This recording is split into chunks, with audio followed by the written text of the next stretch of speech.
Rahu and Ketu are the nodes of the moon that have been accorded the status of planets in Vedic astrology. Despite not being physical planets, they seem to exert a lot of influence on all existence as per Vedic astrology. In my earlier episodes, I had talked about the important role of the placement of Rahu and Ketu in a natal chart and how their placement indicates the kind of lessons one has to learn in that particular birth.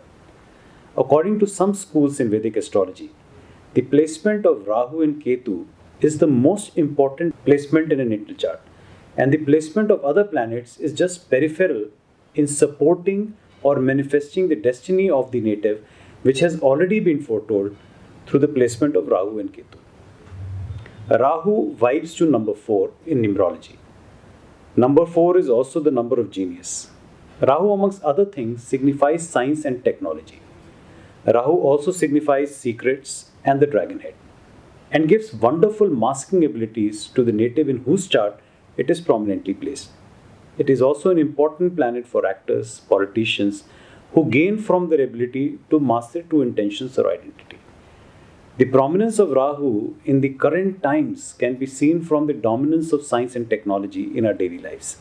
Also, as Rahu gives masking ability, it also indicates dual personalities. For instance, today most people have a dual personality, one the carbon personality, that is our physical body, and the other the silicon personality, our virtual entity, as can be manifested on social networks like Twitter, LinkedIn, Snapchat, or Facebook. The focus of this episode will be on the role of Rahu as significator of science and technology, and the lessons that can be learned through Rahu. However, before we embark upon understanding the lessons that Rahu foretells, it would be pertinent to understand the genesis of Rahu as per Vedic traditions and its ruling deity Saraswati. I will be unfolding this episode in 4 parallel tracks which will converge into the important lessons that Rahu teaches. 2 of the tracks will be related to spirituality or mythology, whereas the subsequent 2 tracks will be related to science. This is completely in line with the theme, these 9 episodes that I am doing, which postulates that all sensible thoughts converge at a point to establish certain rules of nature that all people can gain from. The 4 tracks are: track 1 would talk about genesis of Rahu, track 2 would talk about genesis of Saraswati, the ruling deity of Rahu, track 3, as I said, would talk about science and talk about concept of singularity in particular. Track 4 would talk about some concepts related to string theory in quantum physics. Now let's begin the track 1 with the story of Rahu as per the Vedic traditions. This is how the story goes. Durvasa Muni once cursed Lord Indra, the leader of the demigods or Devas, and all the Devas to be bereft of all strength, energy, and fortune. In battles that followed this incident, Devas were defeated and Asuras or the demons, led by King Bali, gained control of the universe. Devas sought help from Lord Vishnu, who advised them to treat Asuras in a diplomatic manner. Devas formed an alliance with the Asuras to jointly churn the ocean for the nectar of immortality and to share it among them. However, Lord Vishnu told Devas that he would arrange that they alone obtain the nectar. Rahu, one of the Asuras, eventually got hold of the nectar and started celebrating. Frightened, Devas appealed to Vishnu, who then took the form of Mohini. As a beautiful enchantress, Mohini distracted the Asuras, took the Amrita, and distributed it amongst the Devas, who drank it. Rahu disguised himself as a Deva and drank some of the nectar. Due to their luminous nature, the sun god Surya and the moon god Chandra noticed the switching of the sides. They informed Mohini, but before the nectar could pass his throat, Mohini cut off his head with a divine discuss, the Sudarshan Chakra. But as the nectar had gone down his throat, he did not die. From that day, his head was called Rahu and body was called Ketu. Later, Rahu and Ketu became planets. Now that we have understood the story of genesis of Rahu, let's understand the story of genesis of his ruling deity Saraswati. The lord of Rahu is Saraswati. She is portrayed as sitting on a white swan holding a string instrument called Veena. For this episode to make sense, it would be important for the viewers to understand the Hindu theory of creation as per Brahmanada Purana and the Saraswati's role as the creator along with Brahma. Brahma, after rising from the sea of eternity, first created 4 boys the Sanat Kumaras, and out of his thoughts and asked them to produce children. They did not know how. They did not understand why. They disappeared. Then came 10 grown men, again out of the Brahma's thoughts. These men were Prajapatis. They knew how to produce children. They asked their father to give them a wife. Brahma split himself into two. From his left half came a creature unlike Brahma or his sons. It was a woman. She was extraordinarily beautiful. Brahma and Prajapatis were stirred by her beauty. The woman walked around Brahma to pay her respects, for Brahma was her father. Brahma, overwhelmed by desire, sprouted 3 extra heads, 2 on the sides and 1 behind, so that he could look upon her at all times. Discomforted by her father's stare, the daughter rose to the sky. Brahma popped a 5th head atop of the other 4. This one looked away from Narayan towards the daughter. The daughter ran, Brahma ran after her. As she ran, the daughter took a number of forms, all female: goose, mare, cow, doe. Afraid of losing her, determined to possess her, Brahma kept on taking the complementary male forms: gander, horse, bull, buck. Thus, different type of jiva came into existence. This is as per Brahmananda Purana. Now that we have understood the story of genesis of Rahu and his ruling deity Saraswati, let's move on to the final 2 tracks which are related to science. In the 3rd track, I will talk to you about the concept of singularity. The truth is that we are fast approaching an event unprecedented in history, a tipping point of sorts known as the technological singularity. When this happens, the world as we know it will not be the same again. It will also mark the beginning of a new chapter in human history. In physics, singularity is a point when the gravity is so intense that even space and time begin to break down, like the Big Bang or the black hole. But it also refers to a time in the future when the computer power grows without limits, surpassing human intelligence, sweeping aside everything in its path. This event may be sometime in the near future or way ahead in the future. Nonetheless, most experts agree that technological singularity is inevitable. In the 4th track, I will be talking to you about quantum physics and string theory in particular. The scientists across the world have been obsessed with finding a unified theory, or a master equation, if you will, an equation that describes all the forces of nature like electromagnetic waves, gravity, etc. However, this master equation has eluded the scientist community for long. In fact, this was also one of the unfinished work of the great Albert Einstein. More recently, string theorists have come very close to establishing this fine equation. However, for this equation to work, it presupposes the existence of more than the 3 seen dimensions that our world is made of. That is up and down, right and left, back and forth. It suggests that there should at least be 10 dimensions of space and 1 dimension of time. Now let me talk a little more about the string theory before I lead you to the point that I'm trying to make through this track. At the root of the string theory is search for the scientists to find out the answer to what is the most basic, most fundamental, indivisible, uncuttable, all-pervasive constituents of making up everything in the world around us. If we look at any familiar object around us, say for instance this pen, and try to find out what it is made of, let's imagine that we go deeper to find out what are its constituents. We all know that objects are made of atoms. If we go further down, each atom comprises of electrons going around a nucleus formed of protons and neutrons. We also know that neutrons and protons are formed of even tinier particles called the quarks. This is where the conventional ideas stop, and here is the new idea of string theory. Deep inside these particles is something else, and this something else is the tiny dancing filament of energy or vibrating strings. And the pattern of frequency in which they vibrate, like the different notes of music, lead to the creation of different types of particles that the world around us is made of. So according to string theory, if we look at the ultra microscopic landscape of the universe, we will just see this huge number of tiny vibrating filaments of energy. The pattern in which they vibrate leads to creation of various forces of nature as well. For instance, one pattern of vibration will create matter particles like neutrons and protons. Another pattern of vibration will create radiation particles like photons and gravitons, and so on and so forth. This is where you see the unification of various forces of nature or the unified theory. However, the catch is when you study the mathematics of string theory, it does not work in the conventional existence of three dimensions. It necessitates the existence of at least 10 dimensions of space and one dimension of time. The manner in which these strings vibrate is influenced by the geometry of these minute, curled up multiple dimensions, which are intertwined in a calliope shape and exert a lot of impact on our existence. How this geometry of multiple dimensions impact the different frequencies of vibration of these strings can be understood from the parallel of how the shape of various musical instruments tend to produce different notes of music.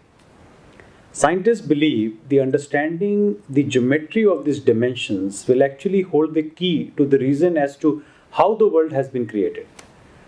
At this point, I would just want you to hold on to whatever I have said in this section, as I will refer to this section during my concluding track for establishing certain rules of nature, track 5. In the final track, I will draw from the 4 stories that I have told you to establish certain lessons that we can all gain from. If Rahu is science and technology in the divine scheme of things, its limbs have been cut off so that it does not become so powerful that it causes people harm.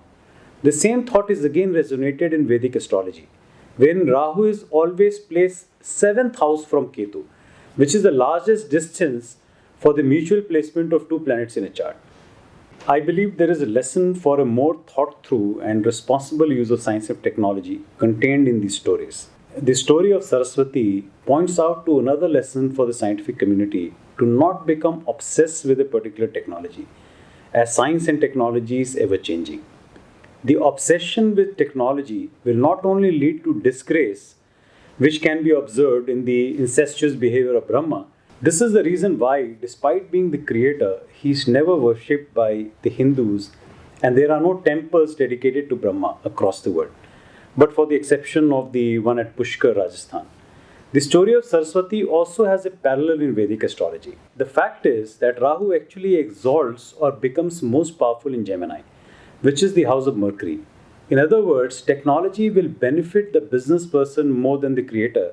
As you can see, Brahma is not worshipped despite being the creator. The other derivative of this is that technology is best used as a support function for accelerating business. And best technologies need business minds for it to be accepted and appreciated. Rahu also behaves like the planet it is sitting in a house with, and the planets that aspects it. In other words, technology can be good for or bad depending upon who actually is using it. We learned earlier that technology is best utilized by business people, but we all know business people are not always ethical and are driven by profit motive and not social welfare. In my view, the world in the future will be dominated by business people owning strong technologies. We can already see the trends with the kind of power technology oriented businesses like Google and Facebook are drawing. If principles of Vedic astrologies have to be believed, a powerful Rahu will always try to gain power away from the royal planets, Sun and Moon, that are his sworn enemies.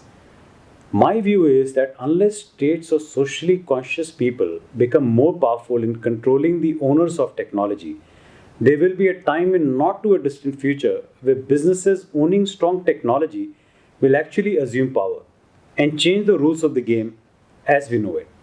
I don't know, it could have positive impact, like there could be no boundaries in the world or no nations, or a negative impact where people could be slaves of the owners of technology or technology itself. See, Rahu gives up most of its negative quality if it is aspected by Guru. Guru is also spirituality. I feel the scientific world should be even more spiritually conscious if they have to create ethical technology, which the humanity as such can gain from. I strongly feel spiritual consciousness should be a part of the basic training of all budding scientists, as this consciousness will help young scientists in opening their minds to possibilities which might not present hard evidence, but a type of evidence which is more subtle and counterintuitive, which well may lead to the unlocking of the mysteries of nature. On the same note, let me draw your attention once again to Saraswati. If you look at the classical depiction of Saraswati, she is shown as playing a string instrument called Veena. So Saraswati has created the universe through vibration of music, which ties in very well with the string theory. Believes that the most fundamental constituent of the universe is vibrating filaments of energy, shaped like strings. More interestingly, the contention of the string theorists that there are more than three dimensions ties in very well with the Vedic beliefs. According to certain Hindu schools, all the demigods and gods that we know of exist up to three dimensions or loks, with Krishna Bhagwan or Savla being the lord of the three dimensions. This resonates well with the three dimensions in our universe. The same school believes that God exists much beyond three dimensions in the 10th dimension. This bears uncanny similarity to the belief held by the string theorists that for a unified theory to mathematically work, it necessitates existence of at least 10 dimensions. The story of dimension, as per Hindu beliefs, has also been beautifully described in the book God Speaks by Meher Baba. You might want to read it to understand better what I'm talking about. If you recollect, in the earlier sections, I spoke about how the shape of these dimensions influences the frequency of vibrations of the strings at the quantum level, which is responsible for the diverse variety of particles in the universe. Very interestingly, this knowledge was available to the ancient rishis or saints who had mastered different mantras with their various sound vibrations for curing ailments, influencing the weather, or even influencing events. This obsession of the scientific world to obtain a better understanding of the various dimensions is not unique to them. In fact, an average sadhak or a practitioner of meditation in India also understands the significance of understanding the various dimensions. There are mantras known to these sadhaks whose incantation leads to the opening of the doors to these multiple dimensions. Knowledge of these dimensions lead to siddhis or huge endless power, which can provide the incumbent abilities to perform miracles. I believe this knowledge could be the source of miracles like curing people, walking on water, or many other performed by saints like Jesus Christ. I feel these sadhanas or focused dimension related meditation reveals the science behind these dimensions, which allows the sadhak to modify strings at the quantum level to perform feats that seem like miracles to ordinary folks, which in essence is a clearer understanding of scientific laws. I firmly feel spirituality is a science waiting to be discovered. I know huge amount of money is being spent by scientific community and countries in scientific experiments like the one being performed through the Hadron Collider in CERN, Geneva. My request and advice to the scientific community across the world is to also allocate a fraction of these dollars for conducting experiments for finding more subtle evidence of these dimensions by interacting with these spiritual scientists or sadhaks. With this approach, I feel the progress will be much faster for the scientific community in finding answers it is seeking. I leave you with an interesting astrological fact about Rahu. It is always retrograde in an astrological chart, or it seems like moving backwards. Drawing a parallel from this, my advice to the scientific world is that if they want to succeed in their scientific pursuit, they should think out of the box and maybe opposite of conventional wisdom. Like Rahu, who is so powerful as it is always retrograde. Maybe science embracing spirituality would be the right step in that direction.